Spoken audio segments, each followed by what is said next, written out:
My name is Themba Xulu, and I am from South Africa. I was born about 20 minutes south of Johannesburg in a township called Everton. A township is pretty much like the projects in the US, and it was very rough, violent. My mother raised myself and my three sisters, and I got to see a lot of difficult things growing up. When I was about 20 years old, I was invited to study the Bible and become a disciple.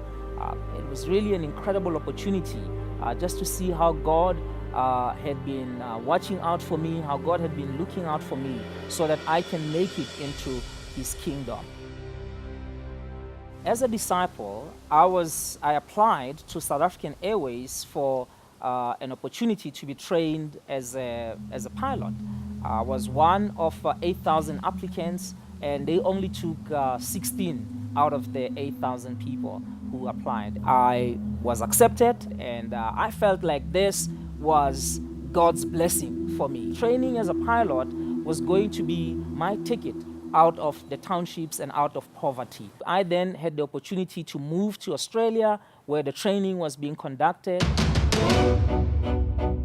And so I was so thrilled by this incredible offer and this incredible opportunity. I moved to a city called Adelaide, where there was a small church, and it was exciting to me that I could train and also be able to be a part of God's kingdom.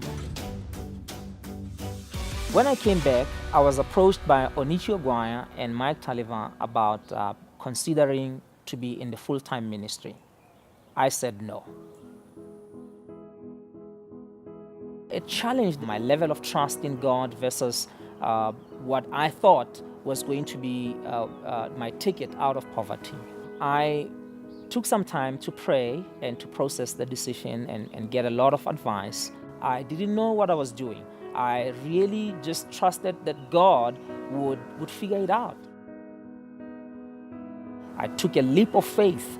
I joined the full-time ministry and began to work with the campus ministry, and I saw my character being transformed.